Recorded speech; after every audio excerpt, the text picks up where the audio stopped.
Adjusting my glasses here. Good morning. I've just been out for breakfast and getting ready to start today. It's going to be an interesting day. At noon, I'm going to be washing cars for 2.5 hours. I don't know if I'll be washing completely for 2.5 hours, but we're going to do our best to raise some money for our derby team today because, you know, we got cost. You know, we got to pay for our own stuff. This is the thing. You know, when we buy jerseys, when we practice, we have to pay for all this stuff. We actually have to pay for rental for the rink, which is one of the things our dues go for. So,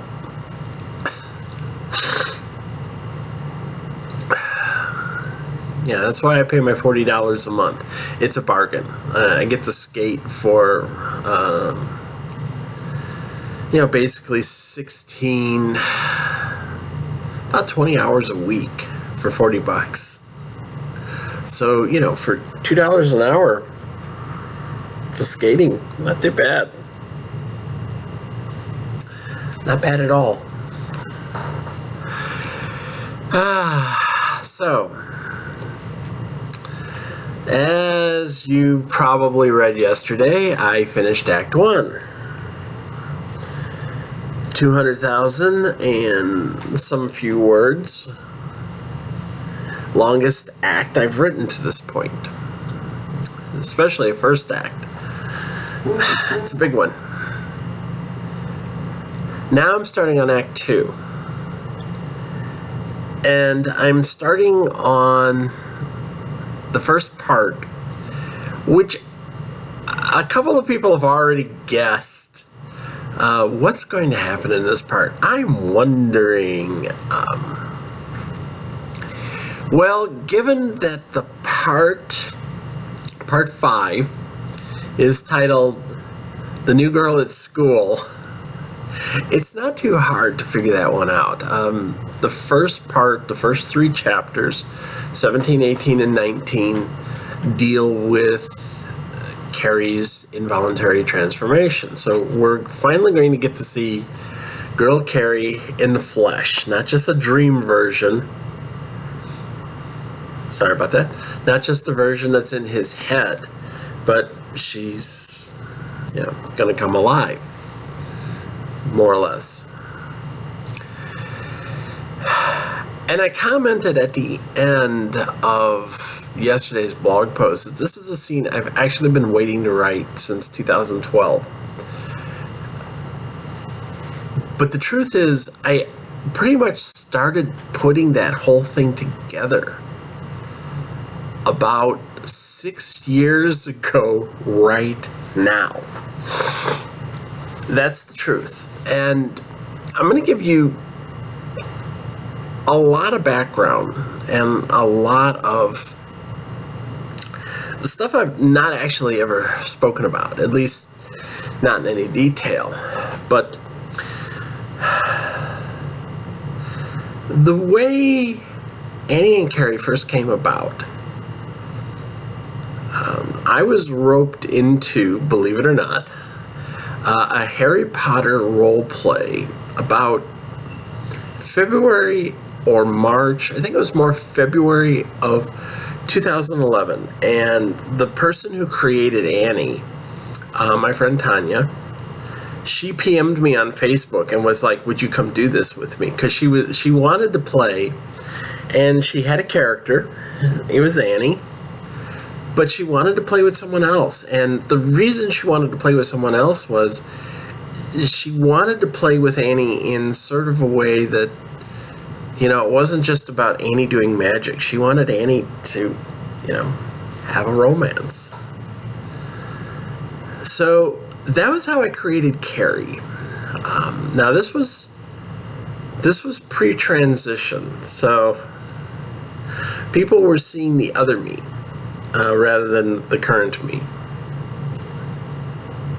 And I created Carrie, this kind of lonely, kind of introverted, kind of scared in many ways. Kid who was a ginger, who originally was born in San Francisco and grew up and moved to Cardiff and got the letter of invitation. An owl came and dropped it on his doorstep, and it's like, Carrie, you're a wizard, Carrie. And that's how it all started. We actually did a few weeks of role play. It was somebody else's role play. And some of the things that happened in the first novel actually happened in that role play. Carrie and Annie's meet in the novel was extremely similar to Carrie and Annie's meet in the role play. Same thing with their trip to Hogwarts, of all places. I turned that into the trip to Amsterdam and going through the tunnel. And then part of what happened on the train actually occurred on the plane. The infamous Annie took off Carrie's glasses scene actually took place on the train on the way to school. And when Tanya read that, she's like, I can't believe you left this scene in. And I said, that scene meant a lot to me because it was confusing at the time, but it was Annie's way of letting Carrie know that, one, he had nothing to fear from her, and two, she was invading his space in a rather intimate way. Rather nice way, too. And for the record, both Annie and Carrie were Hufflepuffs. So there you go. They were Hufflepuffs. Yeah, we huffle, we puffle. So, we didn't really get to play that long in that one, and then we decided to break off because the person who was running that other role play, there's no kind way of saying it, they were an asshole. So we left, and we created our own role play. And that was really where the whole School of Salem came about, where we spent about a month actually building the school, coming up with the coven names and everything else. So that'll be one of the things that if I ever get the book published, I actually have a dedication page that would go up toward the front and would go for Tanya in what she actually did to help bring the school about, because it's not all my creation. There was a lot of it, though, where she was pushing me to come up with stuff. And I did do all the coven layouts and the school maps and everything else because, as she would say, I'm just not very visual. I'm not very I can't imagine things, I have to see it. So she was constantly getting me to draw layouts of, the school, the covens, Annie's lake house. I designed that. Annie's parents' house, I designed that. So there you go.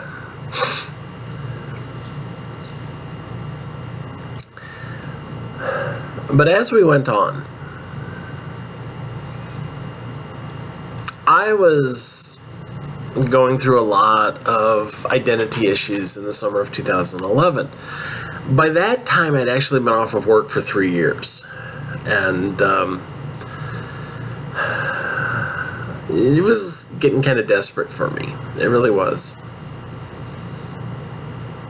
So this was a good version. And at the same time, I was starting to have those feelings about, who I am. And the thing of it is, I started putting some of those feelings into Carrie's character. It began coming out as little things where, Carrie didn't seem to have a problem with things that would be considered feminine. He was always really friendly with the girls. but from a friendly standpoint.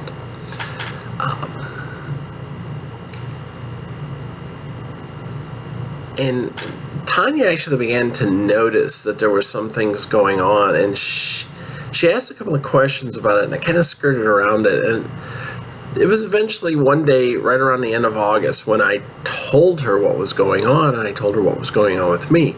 It was the first time I ever came out to anyone, and she was receptive to it.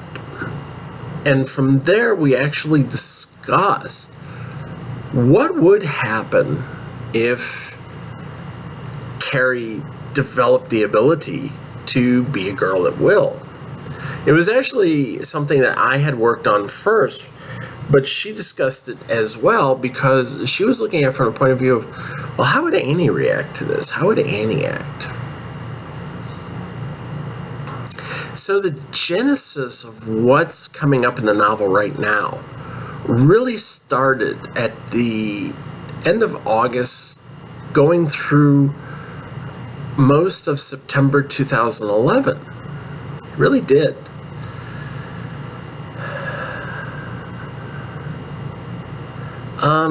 Our role play ended not long after that because of personal matters on her side and personal matters on my side.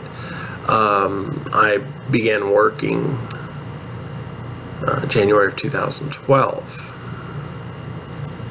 But I always kept that scene in mind. And I kept working with it, and I kept pushing it. And I kept developing it, so that by about March of 2012, I had a pretty good idea of how this current scene would play out. And at that time, I was actually working on the first novel. In fact, by about March of 2012, I was done.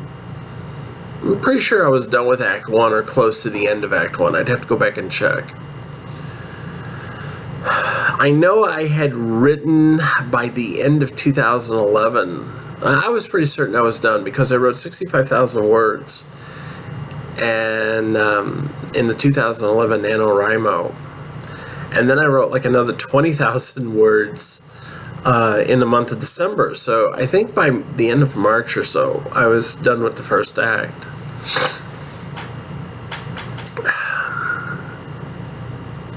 So like I said, I've been sitting on the scene for 5 years. This is something that I've played around in my head for the longest time. It's probably the most intimate thing I know about all of the novels, simply because I have worked it. It's actually changed a couple of times in minor ways. One thing, it didn't happen originally right after the Samhain dance. It actually took place about 2 weeks later. It also actually took place in the middle of the week, which was interesting.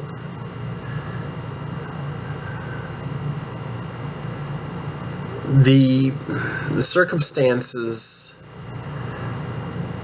the aftermath was a little bit more stressful.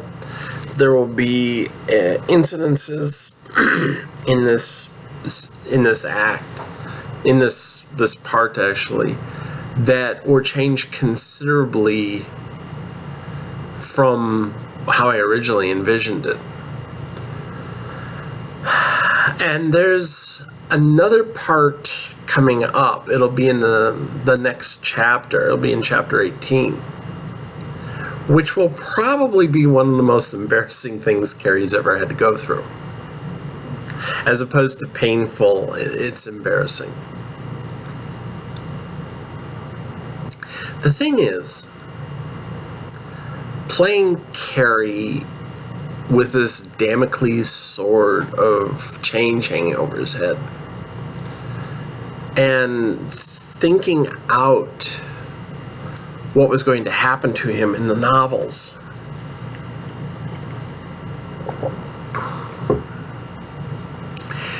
It actually helped me become who I am. I guess you could say it was sort of like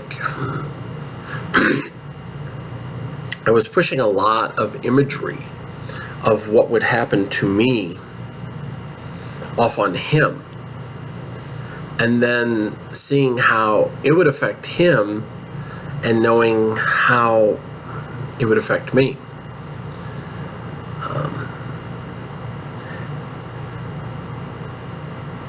By being Carrie, I've actually gotten to be myself. In fact, this is something I've never really admitted before. So this is all brand new. This is an actual new thing.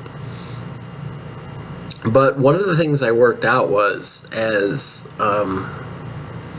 Carrie would become more used to this other persona, his female persona, as he'd become more used to it, she'd want her own identity and not be called Carrie all the time. Simply because there's the whole misgendering thing, which gets to be a pain in the ass after a while. So she decided she wanted her own name. And that name happened to be, here we go, Cassidy Gracine Malaby. Gracine is Gaelic for grace. A surprise. And I ended up liking the name so much that in time I decided, this is my name. This is the name I wanted. It was originally female Carrie's name. This was female Carrie's name. Cassidy Grace was going to be what she would call herself. I took it. This is what happens when the writer has more control than the fictional character she's writing. Sorry, Carrie. You just can't win. But that's true. That's actually where I got my name, was from developing a name for Carrie, female Carrie, and at some point just going, that name's just too cool. I'm going to steal it. And I did. So I guess one could say, yeah, Carrie's a bit of a Marty / Mary Sue. And to a certain extent that is true. But Carrie's also not perfect. Carrie's great with magic. We know that. He's a great racer. We know that. But he does have some really almost crippling psychological issues that he just has not gotten through yet. And he's slowly getting through them. As again, it was pointed out in this last scene, that was the first time Carrie has ever said anything, really anything ultra derogatory toward his parents, where he's actually, sworn in terms of calling them something that they shouldn't be called. He called his mom a bitch. Carrie, up to this point, has never called his mom a bitch. So that's something that he's kind of coming around to the point where he recognizes that his mom is not only a control freak, but she's an extremely manipulative control freak. And she did what she did just out of spite. She waited until the day when she knew Carrie had something important going on to kind of take that knife and twist it in his side. He didn't appreciate it. He really didn't appreciate it, and it was working his head, and that was part of the reason why when Annie suggested he come and stay with her, he couldn't do it. He said no, because the whole "my mom is fucking with me" thing was going on in his head, and all he could think of at that point was, if I go and stay with Annie, I'm going to ruin her holiday. I'm going to ruin her holiday because her parents are going to have to change all their plans and all this other stuff. And he was thinking about himself, and I think given what we now know actually happened, I excuse him, and he knows it too. He knows he screwed up, and he'll never do that again. That's all part of the learning process. The whole story is all about learning. It's all about changing. And not only is Carrie learning, and not only is he changing, but so's Annie. I mean, come on. Go back and look at Annie from, say, 2 years ago. I mean, in novel terms. Look at the Annie who walked in to the Samhain dance as an A-level. She was wearing a modified gown that was worn on the show Firefly, that was worn by Inara. And her whole attitude was she was rather quiet. She was somewhat chilly towards others. She really wasn't opening up. It was sort of like, I'm at the dance and I'm here with my boyfriend who doesn't realize he's my boy. He's much more than just my boyfriend. He's my soulmate, but much more than that even. And when Carrie takes her out on the dance floor for their dedication, she nearly swoons. She nearly passes out. Because emotionally, it's something that's never happened to her before. And she's having to deal with it. Now, as a C-level, Annie shows up as a goth girl, and not just any goth girl. She's death. She is the epitome of, I come and take your soul and move it over to the other side. And then gets into a discussion with Nadine, a fairly frank discussion with Nadine about, why don't you ever come to the dance with a date? And, Nadine basically states she feels like she's asexual, and she's afraid that every time she comes to a dance, if she brings somebody to a dance or she goes out on a date, they're going to expect something from her, and we know what that something is. And she just doesn't want to do that. She doesn't have any interest in it. The A-level Annie would have never acted that way. She never would have. If Carrie had come up to A-level Annie and said, hey, I got this fantastic idea. I'd like you to be Death for Samhain, Annie would just like, no. There wouldn't have even been, it just would not have happened. It would just been, no.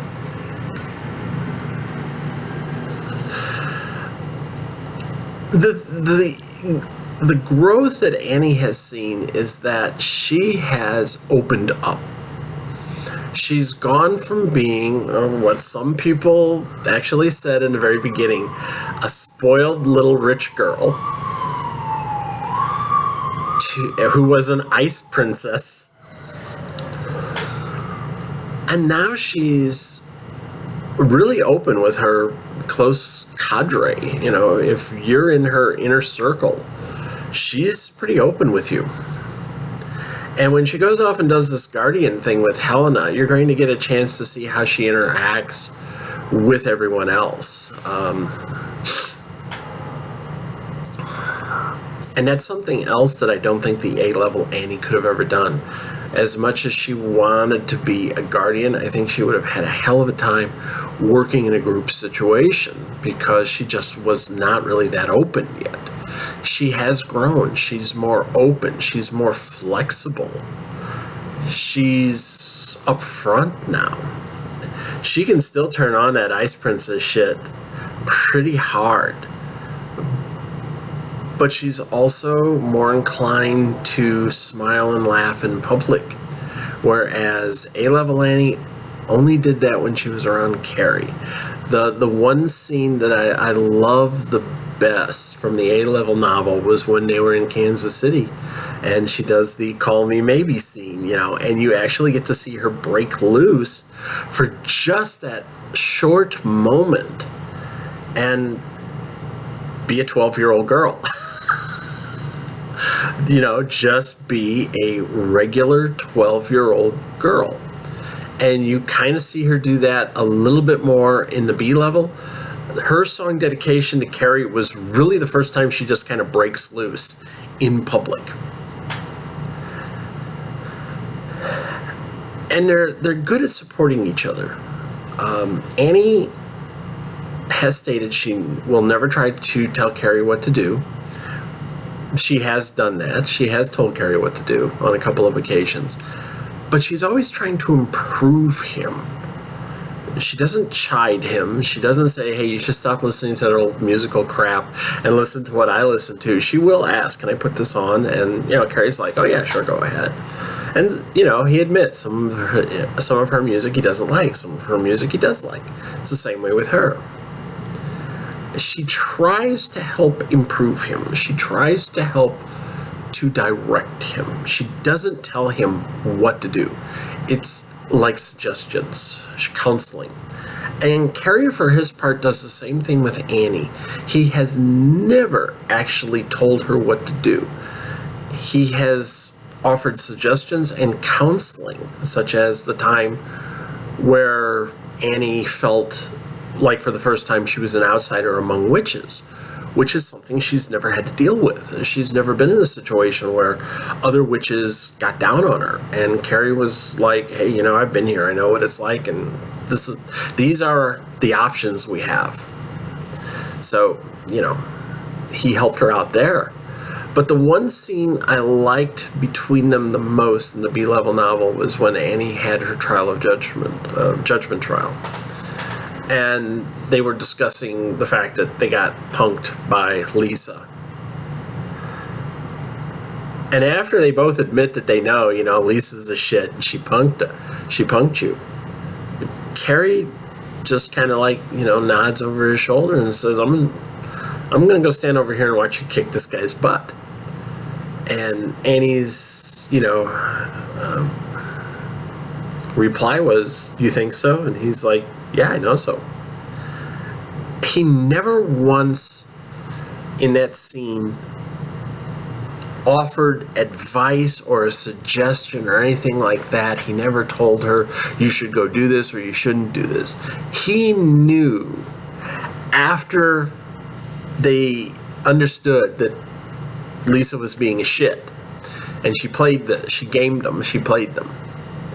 Carrie knew what Annie was going to do and didn't try to talk her out of it. He just said, I'm just going to go over here and watch you kick this guy's butt, because he knew that was her play. That was what she was going to do. She was going to kick this guy's butt. And there was nothing he could say that would have talked her out of it. In fact, he would have ended up looking pretty foolish if he had tried to talk her out of it. It's something that he never would have done, because he knows Annie. He knows how she thinks, and he knows what she's capable of doing. And he knew that even though she was pissed about being gamed, she was still going to go through with it. Didn't matter. So that's one of the things I like with them, is that they are supportive of one another. They try not to run each other down. Annie's biggest problem right now is she's trying to convince Carrie that, yes, your parents are shits. And he's slowly beginning to realize that.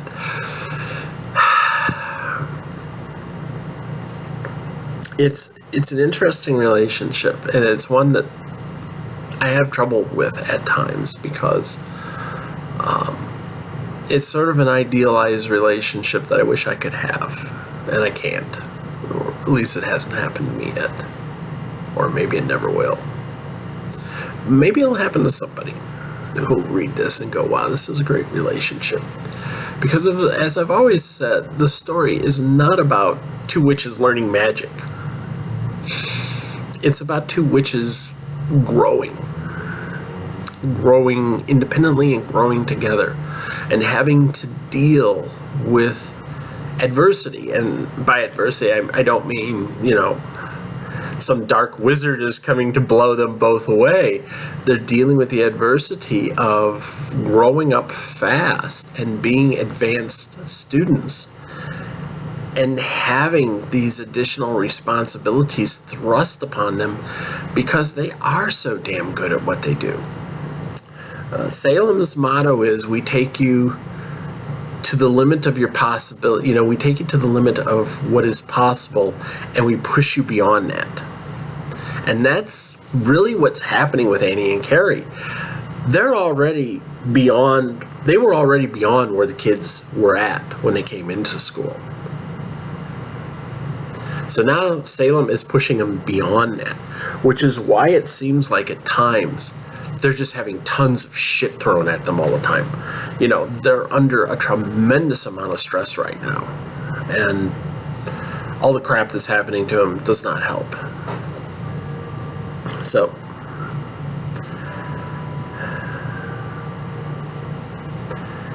what's going to happen in this next part, these next 3 chapters, really is going to change Carrie's life. I mean, even more so than that time he walked through Founder's Gate. As the Phoenix would say, we're writing another chapter in your life, and this is a big chapter. This is really going to, it's a cornerstone event. You know, his life in many ways is never going to be the same after this. And the same kind of goes for Annie. Her life is never going to be the same after this. You know, up until now, she's had this boyfriend / soulmate who she could see in her dreams and who she can go back and remember, and, you know, her ginger hair boy that read to her and all this other stuff. And now she's got a ginger hair girl. And so how does Annie deal with this? Because, like it or not, as much as she says, well, I'll always be here for you, will she? Or is something else going to happen? How is she actually going to deal with the fact that the person across from me I was extremely romantic to when they were a boy? You know, how am I going to handle this now? Because let's face it, you know, it's not all going to be just like, let's go shopping.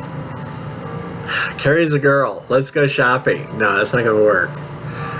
It's going to be tough for her too. This is what I said. This Act 2, is called Season of Hell. And this is what the kids are going to go through. There's going to be a lot of hell thrown at them. Will it break them? Probably not, because there's an Act 3. So, you know, if it broke them, I don't think there'd be much of an Act 3. And there will be a novel or 2 or 3 after this one.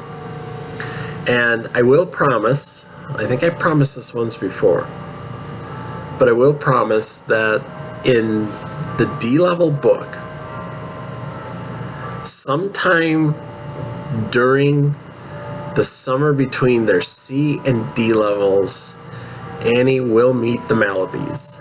It is guaranteed. Like I said, I know exactly how it's going to happen and where it's going to happen and all this other stuff. So yes, she will meet Carrie's parents.